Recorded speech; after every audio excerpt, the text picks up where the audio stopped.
And we're back with another episode of Tottenham Talk with your two favorite anchors, Clayton Troyer and Matt Kuster. Clay, what do we have on the plate today for us? So we got another weekly roundup coming at you. A day late, a little bit of issues with the Burnley postponement. We were going to see if there's going to be anything there, but there's not. So let's jump right into it. That means one whole episode for the peril that was our game against NS Mura. So we lost the game, gave them their first points and first win in European competition ever. So that's a record that we broke again. We're going to start off this episode, talk about some of the underperformers of the match and what that means for their career at Spurs, namely Dele, Doherty, Sanchez. Then we're going to talk about Harry Kane. Is he up for the task?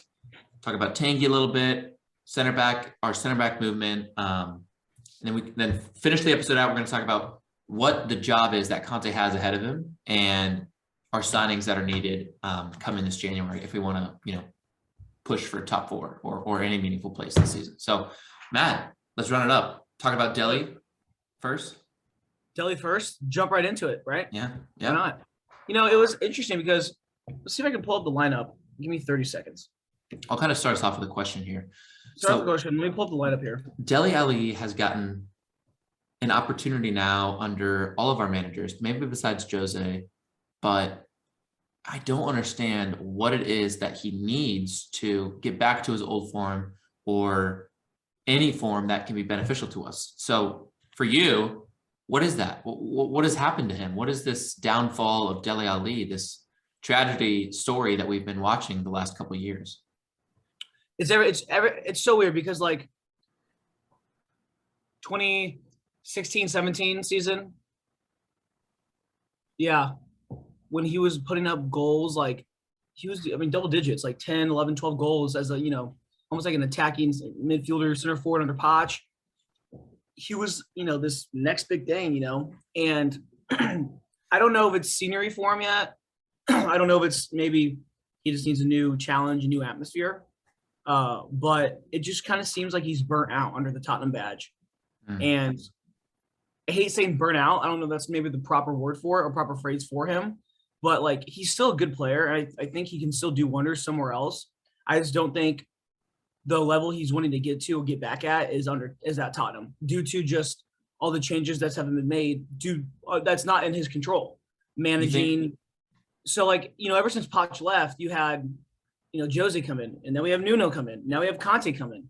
And so that's three managers in the course of 2 seasons that have total different tactics and philosophies on how they run the game. And so for a player like Dele to have the support from Jose in certain parts of the season and then no support, and then having another coach that says maybe some decent things about him, but maybe doesn't play often.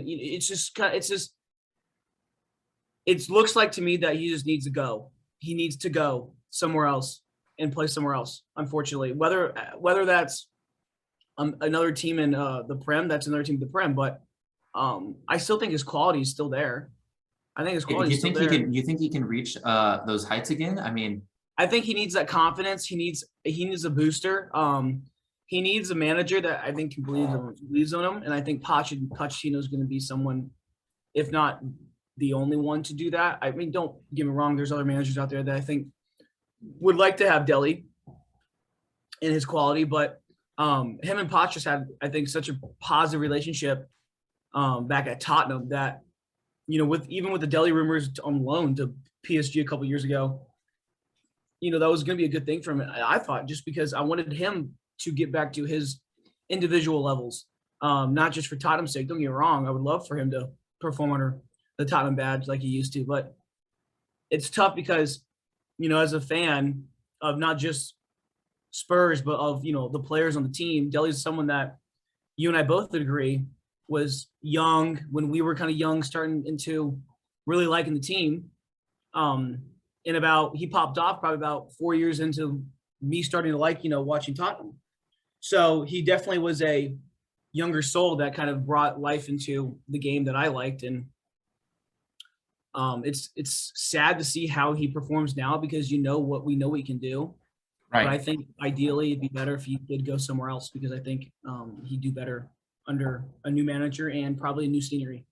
What do you think?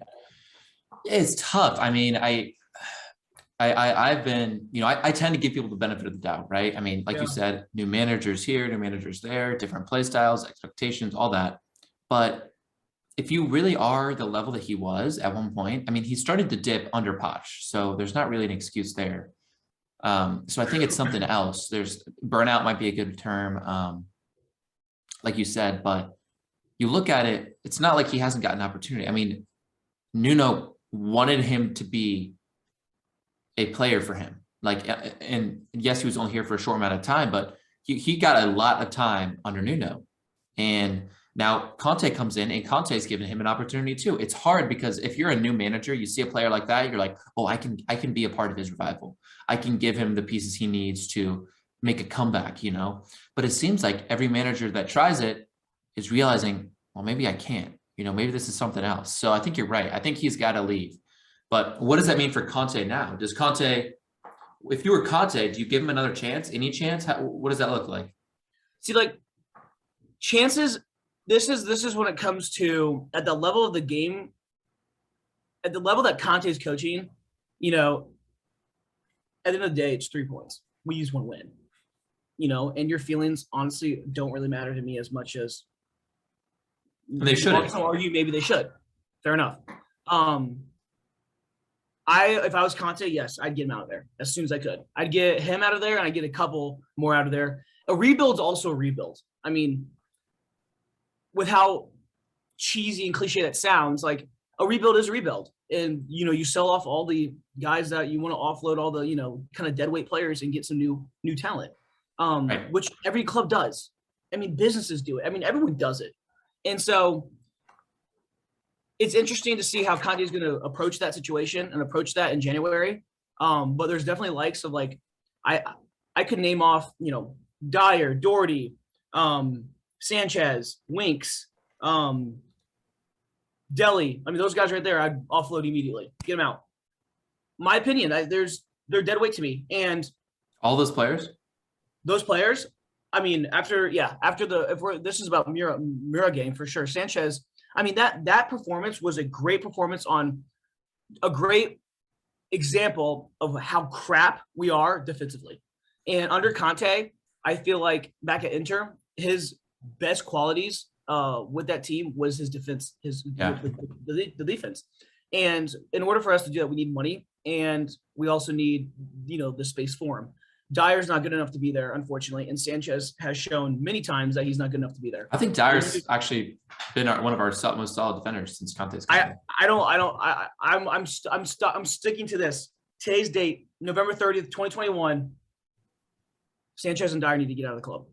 Who's going to play otherwise? Like Rodin? Well, you replace them with two new starting center backs. I actually think that you go buy 2 starting center backs. Well, yeah, you need to do that, but we're not going to do that in January. It's not going to happen.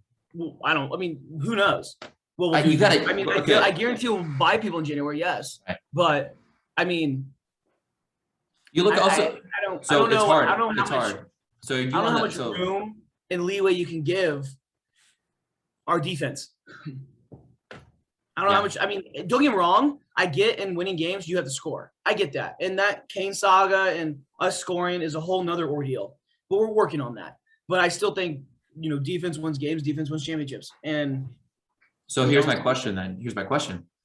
Is it like I thought personally in the Mura game, it wasn't that bad defensively. It was really? Sanchez individually.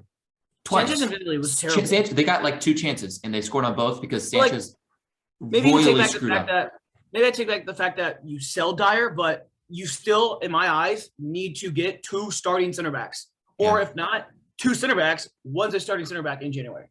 You got to get 1 starting center back in January and then another center back. We have to. I agree. I mean, totally. On top of a holding midfielder, on top of a forward. So in your players, eyes, you have to offload other players. Right.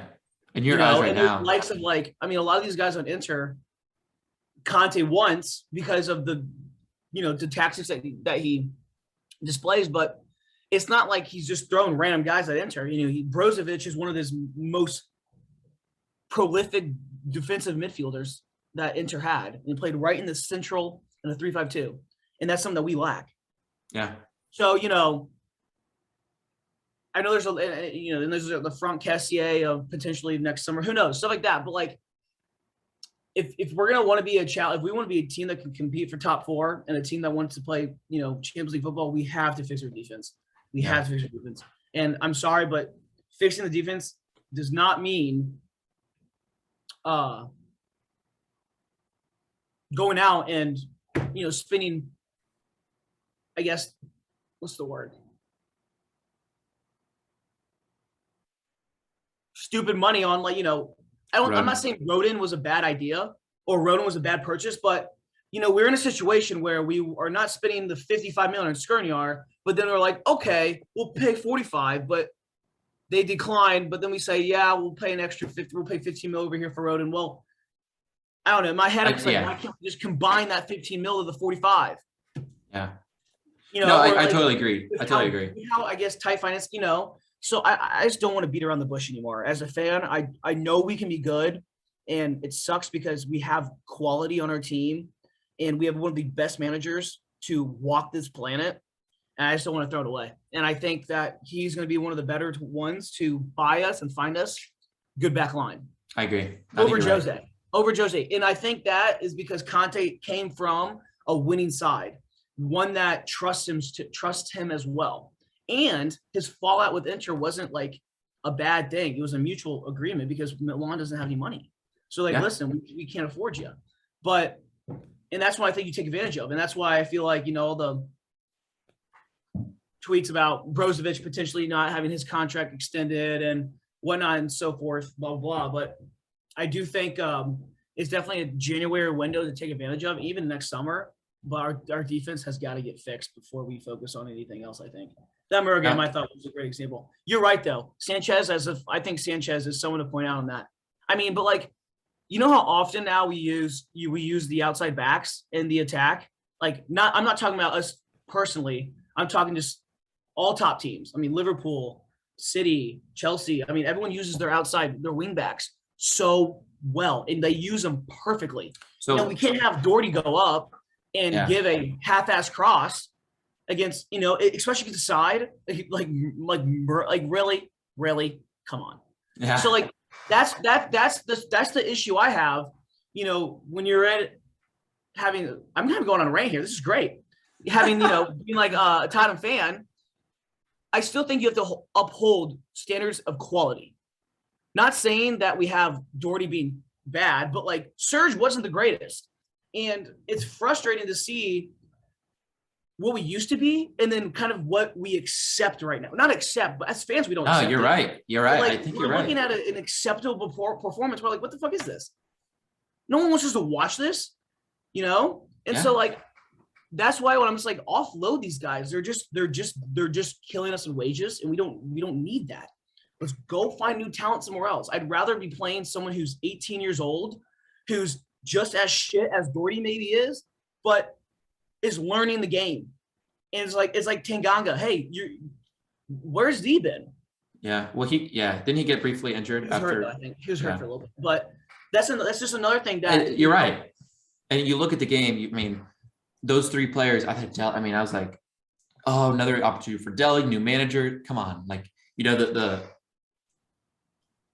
the romantic in you wants that to work. It wants Dele to succeed because what you said, what he gave to us, right? But you're right. We can't accept mediocrity anymore. Correct. We can't just accept mediocrity as, all right, well, let's see what happens sort of thing. If we want to be that top side, you've got to have that hard nose, the willingness to sort of say it, where it is, and say, you know what, these guys aren't good enough. We got to get them out. So that brings me to one more question, a couple of questions then. Doherty, I think, to me, is a sell. Cut our losses, sell, right? How many chances has he gotten? Us especially have given him the benefit of the doubt for the past year and a half, right? It's crazy. And then you look at Dele. Now, that's another question. I still do think there is something in that man. Obviously, we saw it when he was 21 years old. Now he's 24, 25. You also see it, though. Remember when Jose came in and he had that cool little black back heel against West Ham? those small, you know what I'm talking about? He single-handedly helped us get into top 6 Yeah, because when he he's done joined, so well individually in right, the past, and man, it's just so unfortunate, and unfair to see where he is right now. totally. So looking at that though, do we loan him? Do you sell him? What's the move there? That's tough because like obviously if you loan him, I'd honestly just let him go. You think that's He's the probably easier? about 20 mil, nothing crazy, but his wages will be out of there. Get him out. Go find something. So that's the question then. I guess you have to find out who you'd fit there, but like, see, that's the thing is like, I honestly don't think it's that hard to replace someone like him. It's not that it's probably easier to say obviously than do, but I was rewatching the All or Nothing and watching, I think Inich is that his name? Who? Who's the head of recruitment? Oh, Steve Hitchen. Hitchin, and talking about how January is his worst time of the year. And I was watching it. It just made me laugh. It just made me laugh because I can pull up many guys that I just want to look at. But like, it's interesting because yes, it's probably more difficult to buy and sell than it is to just say it, obviously. But I do think that there's lack of audacity, maybe some courageousness from those off the pitch, not players, not management. I'm talking higher authority like Daniel Levy and some of his men. I think Paratici will change that definitely. Well, yeah, that's why we have him. But I think in terms of Dele, Conte's got a tough choice here because he's got to go. That's clear. But the question is, you have a player of that caliber, or that has that caliber in him. Do you just let him go for next to nothing? 20 million is next to nothing. You could argue he's just like an Eriksen at this point. Yeah, and Eriksen then went and helped Inter win the league. I know. But like what I'm saying is, with the Eriksen situation, I was fine taking the 20-something mil. He didn't. Well, that was also different because Eriksen wanted to leave. That's true. That's true too. So when you look at Dele, it's like, okay, do we sell him and cut our losses, or 20 million, if we get, let's call it 20, 25 million, that's not going to get you anyone of any. Maybe it'll get you halfway there, but do you loan Dele and then hope that after that next year away, he's better? But then if he comes back, will he still be? I just think Conte's in a tough spot. It's clear that he has to go and he needs to get football experience elsewhere. But the question is, how do you do that? How do you go about that? Right. And we may not have an answer. Well, that's when I think the rebuild comes in. It's a rebuild. The rebuild's called a rebuild for a reason.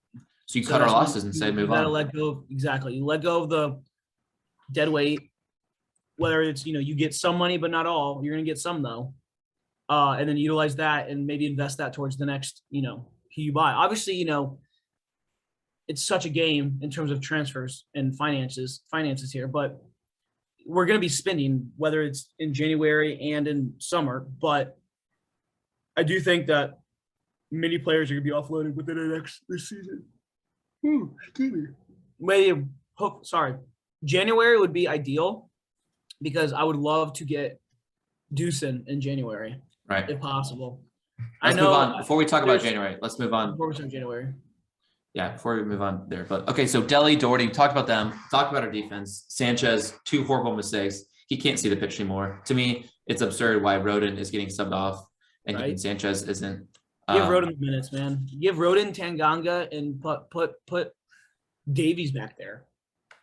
Yeah, I mean, I honestly think Davies is a great. He hasn't been bad. Great short-term solution to our left center back with Dyer and then Romero. I think that's great. I honestly think that's fine. I think Reguilon and Emerson have got to be better though where they play. I agree, but I also think, totally. I agree. But moving on to Mura. So Kane started the game, and we talk about impact of players. We talk about Kane. We talked about he kind of seemed like he was turning a new leaf since Conte got there. But maybe he looked like he maybe was trying more than games in the past, but he didn't make an impact. What is that? Is he up for the task? Interesting you mentioned it because it took him 72 minutes to get a goal. It took him 70. I've wrote it here. Kane goes in the 72nd minute. It took him 72 minutes to get a goal, and which is unfortunate because, he puts all these away against an international duty. But again, competition may be a little weaker. But is the competition that much weaker as opposed to Mura? No. And so I don't know. I wouldn't put necessarily all that on him or that burden all on him. But I wrote this on my notes watching the game, and I wrote down it's Kane a virus to the team.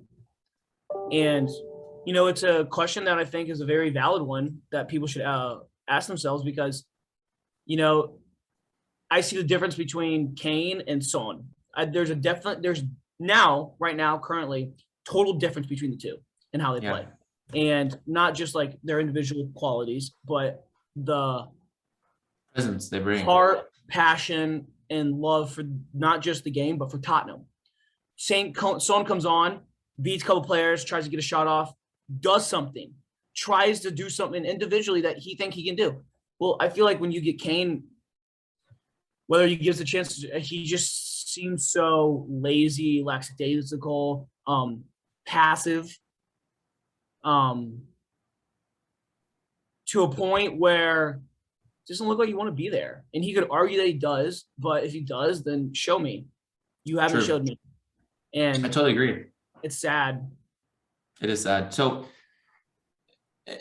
it's tough because I think I saw a piece of news that said Conte has declared Vlahovic as Kane's heir at Tottenham, meaning his replacement. So that means, It's fine with me. Yeah, right. Me too. But the question then becomes: is Conte, looking at getting rid of him in January? That's interesting because I know. Where'd you see this? I can't remember, somewhere on Twitter. Oh, really? But there's obviously speculation and stuff. But I think that is a question that Conte needs to consider, and I'm sure he is struggling with. Well, it's interesting because like Kane's a striker. It's so weird because Kane used to be a striker that held the ball up, but now he's almost a poacher. He can do it all. He cannot just hold the ball up.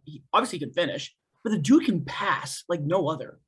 And like with how much hate and not hate, how much negative comments I have towards the man at the moment, he's still world class. And he's still, I think, one of the greatest English strikers to walk this earth or will go down 100%.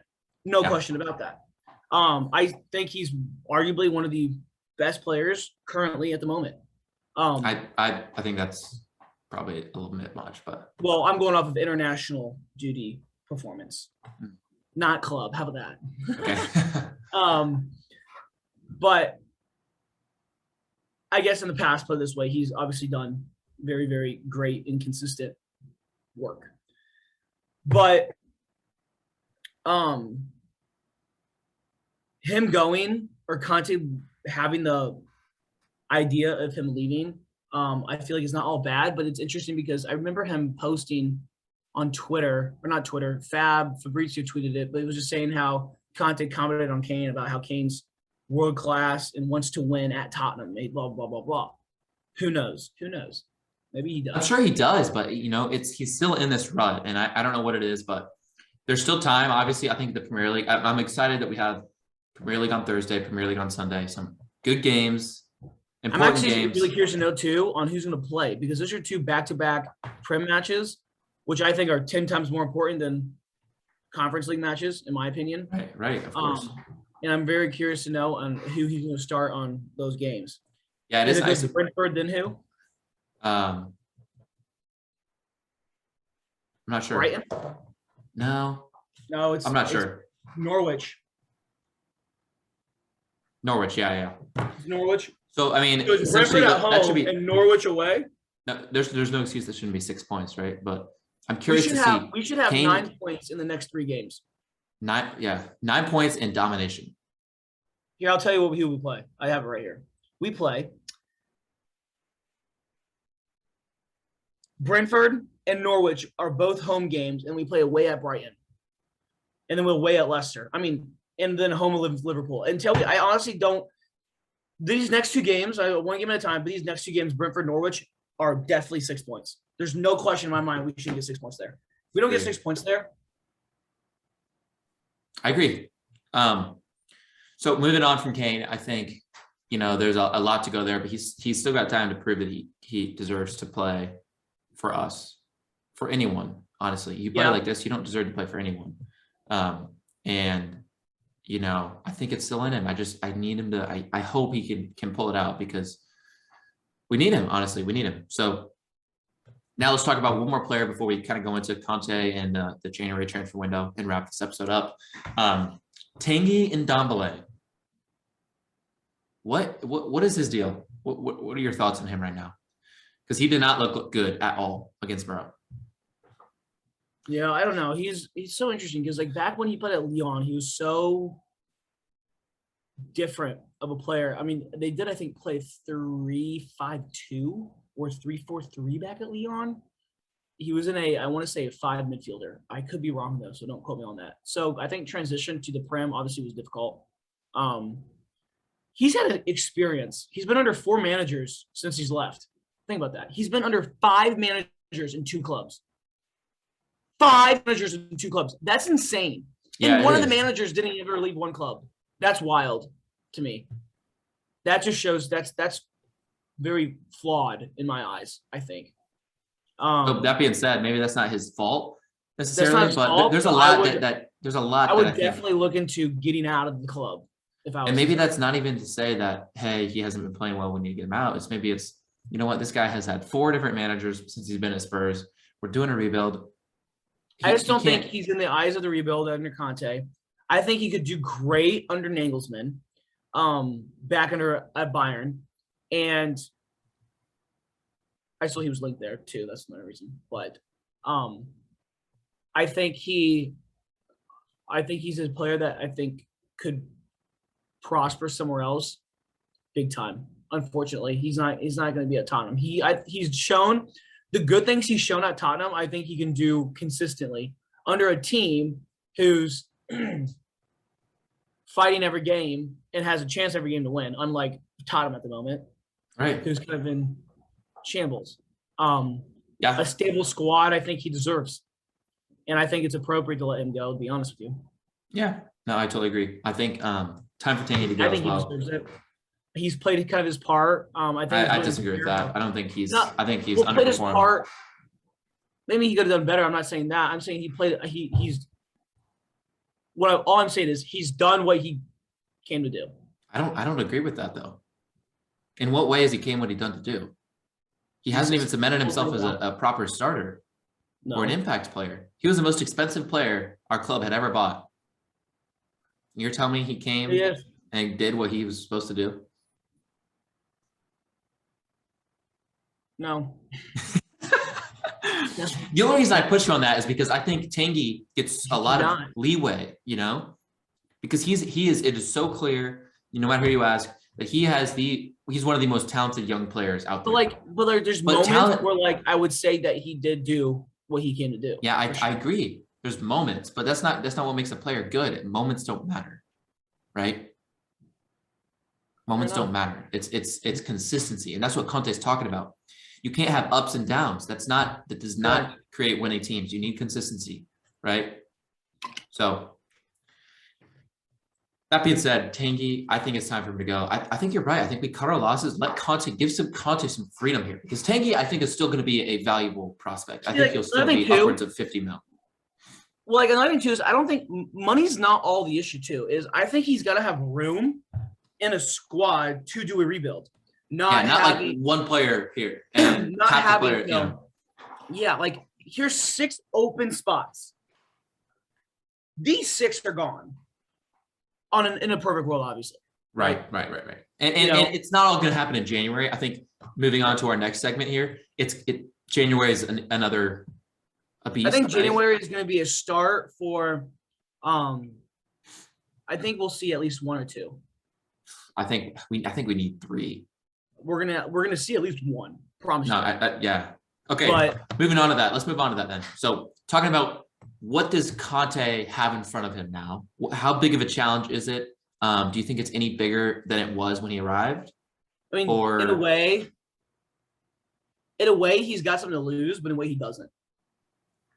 I don't think he has anything to lose per se, but I think him personally, the type of guy he is, he doesn't want to lose these challenges. No.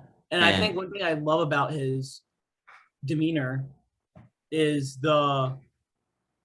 he's so fixated and he values the emotions and what's off the pitch rather than like the teamwork, the passion for the game, the drive, the competitiveness, the willingness to fight for the ball on the line, stuff like that, and not being half-assing it out there. There's a difference in coaching. I think that's so critical, and I think that's why he's so valued.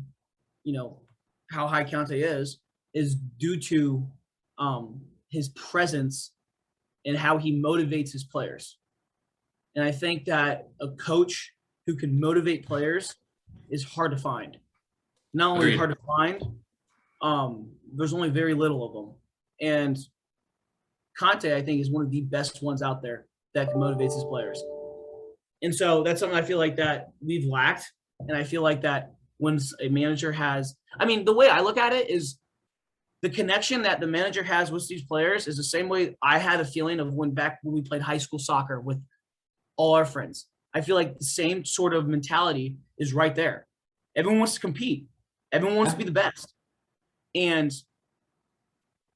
it's interesting because I've played on a squad that's been that competitive factor and wanted to compete. Maybe not obviously at a level of Premier League. I get that. I'm not saying that. I'm not comparing my high school team to Prem. But what I'm saying is you can tell on the field on a Tottenham game when the willingness, the passion, the going in, getting knocked, getting a couple bruises type thing like that, we lacked. I agree. For a while. Under Jose kind of hinted at it at an all or nothing when we played Wolves, kind of talked a bit about it. And then Nuno was someone that I don't really know what really he didn't get a chance. He didn't really get a chance.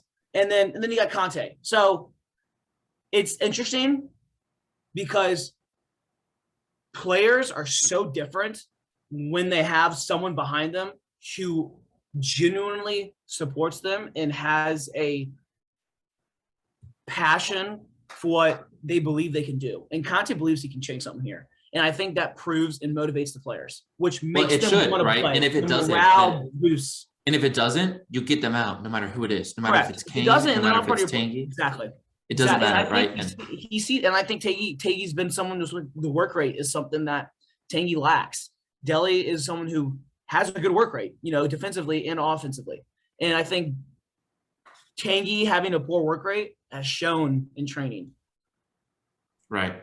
Under Conte. And I think that's why Conte's not choosing him or selecting that often, because his work rate's low and the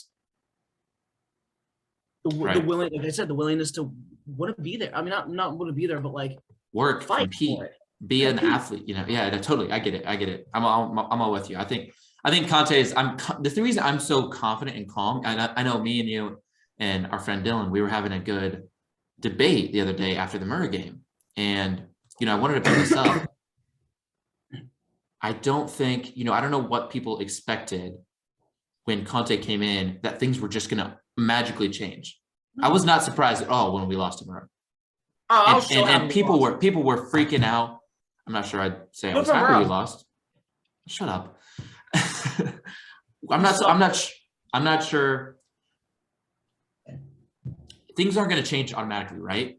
It takes time and it takes, faith and trust. And I think that's a huge part is our squad is so fragile and our fan base can even be a little fragile. I know now, me and you. This is interesting too, because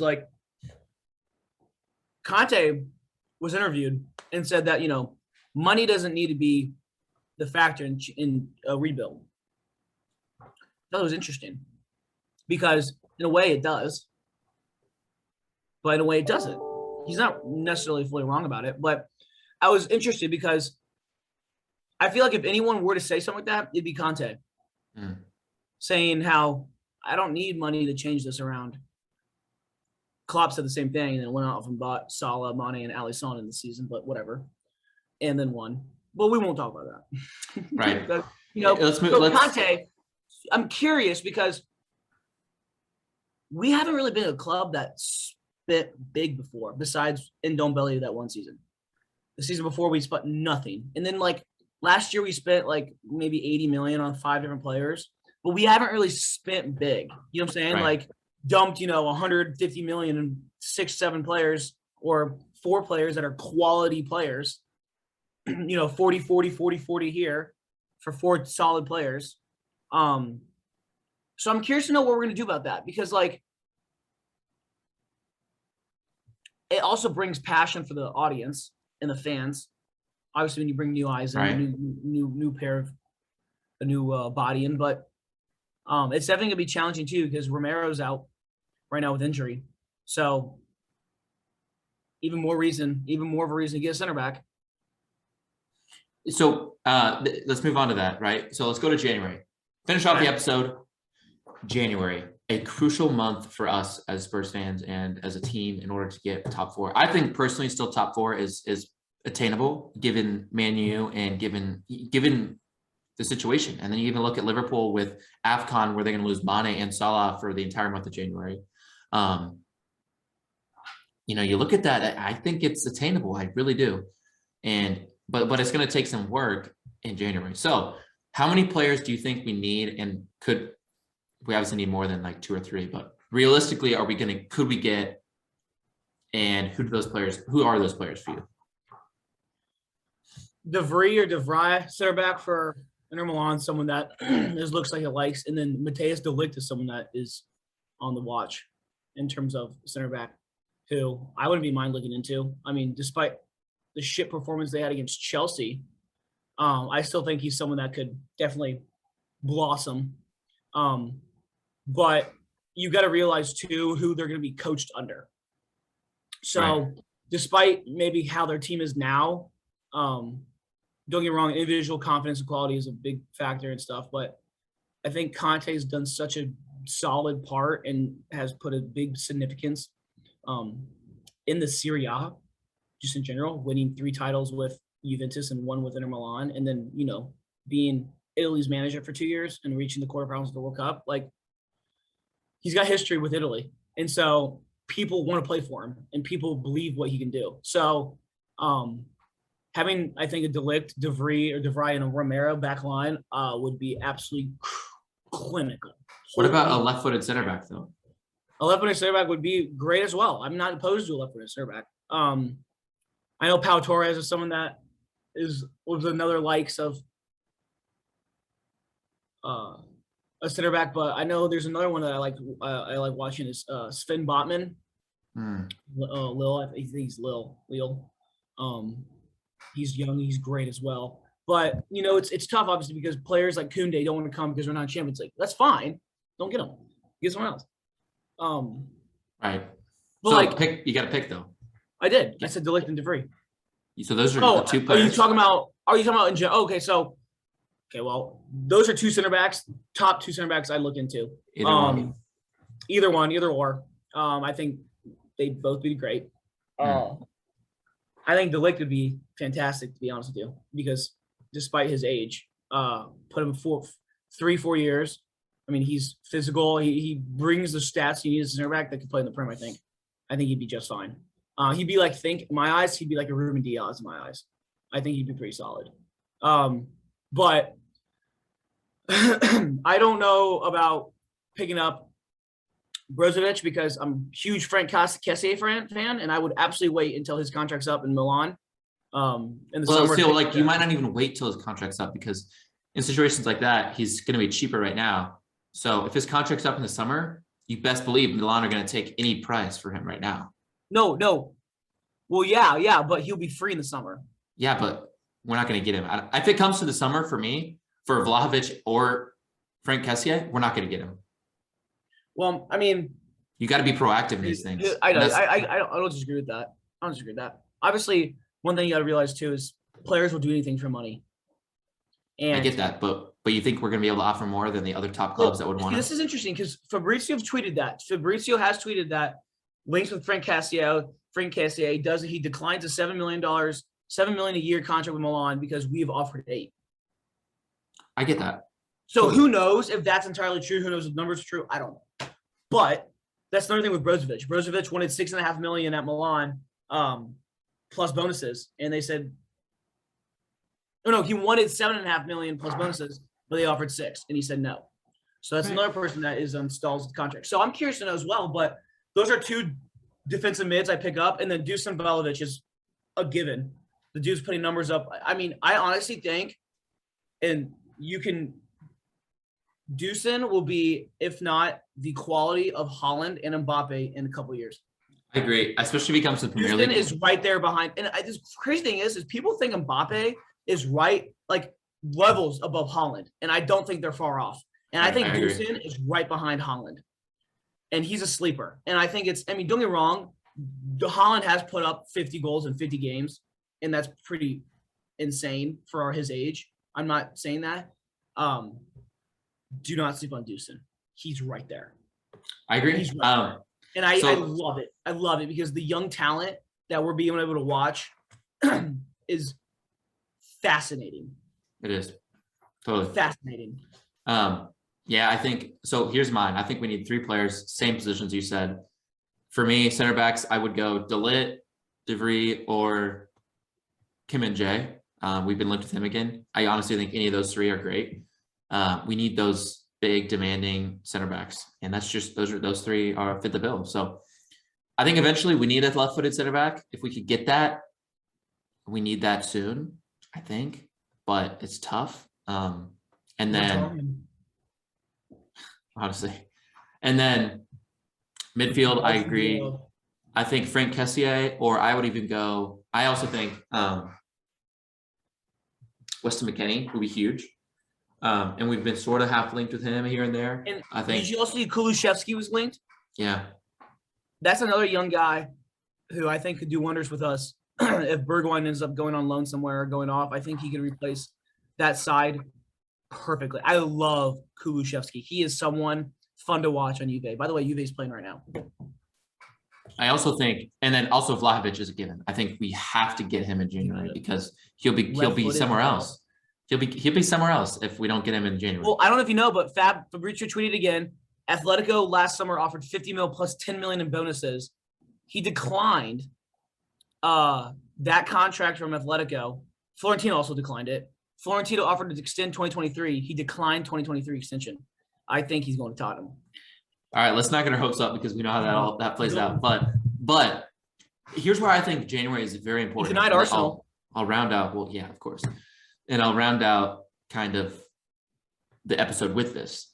I think this January is so crucial for us for the next 2 years because if we don't get the players we need to finish top 4 or, God help me, top 6 in January right now, then we're not going to be able to attract the players we need for the next season this summer. True. Right? But if we shell out the money, even if Frank Kessié even if he's going to be free this summer, assuming that you could get him over someone else, if we don't get him and the players we need to get top 4 now, then it's going to be irrelevant because those players won't want to come there anymore. They just won't, right? Koundé is a great example. It's a great example. So yes, you can say, all right, well, Koundé doesn't want to go there, blah, blah, blah. Don't be like that. On my notes, Sanchez was butthole. That's what I wrote. And I wrote that on my notes. So that's what I'm saying. We got to capitalize this winter. I think 3 signings is huge and important. So yeah. Let's go, baby. Let's get it. Go. All right. 2 big games ahead of us, guys. Thank you for listening. This will be out Wednesday morning. If you're listening to it right now, then it's already out. So and look out for another episode covering Brentford and Norwich this weekend. Here we go. Next week, another weekly roundup. I think we're due for a great debate as well. Let us know what you guys liked or thought of that. So yeah. Thank you for listening. Be sure to check us out on all socials. Again, we are having our community stuff come up soon. Sorry, it's been a little slow on that. We're just trying to figure out the best way to go about it before we commit too much to something like that. So I'm thinking Discord and Reddit in the future so we can all talk and hang out and create that sort of community, especially here in the States for us Spurs fans. So I'm super excited about it. But keep looking out for us. And as always, come on, you Spurs.